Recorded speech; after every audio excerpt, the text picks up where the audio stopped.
No one can argue the popularity of video games, but is there more to them than just hours and hours of fun in front of a screen? A not-for-profit called the Harlem Gallery of Science believes there is, and their new exhibition in Harlem is all about inspiring Black and Latinx youth and their parents to explore academic and career opportunities in the video game industry. Roger Clark is in Harlem at the exhibit with more on this. Good morning, Raj. Well, hey, Jamie, good morning. We are at the Harlem School of the Arts, which is hosting this exhibition. This place has been here 60 years. That's a whole other story. We'll be back. But it is the Harlem Gallery of Science. And the last time we did something with these folks, they were talking about the science of basketball. It's all about getting kids to embrace science and technology.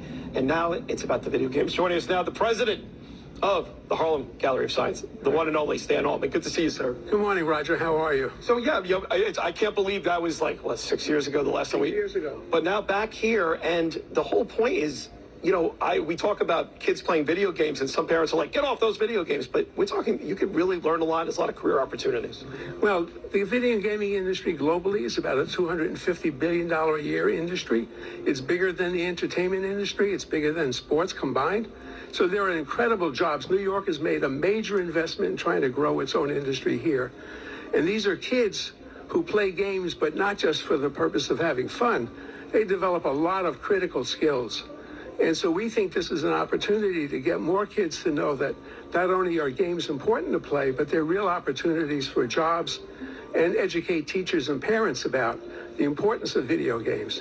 Yeah, walking around here in the exhibit, you know, you have the games, of course, but you also look at some of the panels, and there's all of these game designers who come from the same neighborhoods that these kids who are visiting come from as well. So they're seeing, oh, I could do that. Well, that's the whole point of this. We're celebrating the whole contributions that people of color, men and women, have made to video games, which is a story rarely told.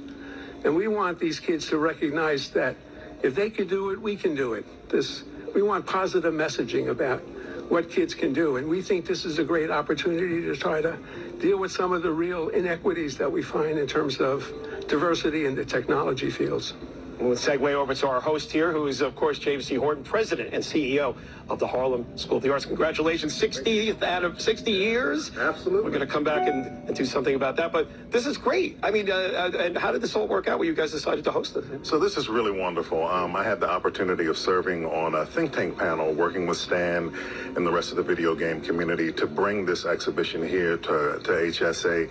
And in doing so, HSA is actually going to start its own game design program called Game On, working with young people 11 to 18 years old to be a part of, as Stan said, that $250 billion economy, which is actually every single art form coming together as one to produce this interactive media.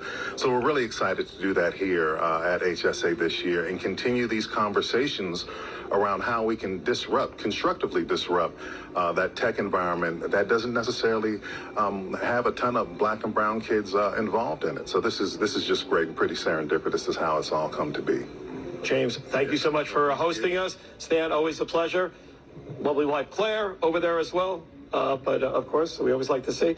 But yeah, check it out, Jamie. It's a video game pop-up.org, right? Video game Harlem Video Game Pop-up.org, and they'll be here through March 30th. Jamie, there's time tickets, classes will be coming here, but it's also open to the public. So come in, and it's free. That's the best part. We love free stuff, Stan. I love them all screaming at you from the background, telling you what to include. We do have the website up at the bottom of the screen. But Roger, how cool to tap into such a big industry for some kids in New York and have them benefit from it.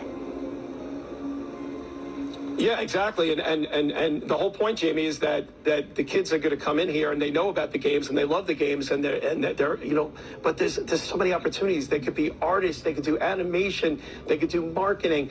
It's a giant multi-billion-dollar industry and there's so much opportunity. And if they come here and they could see that people like them are doing this already, they could be like, you know what?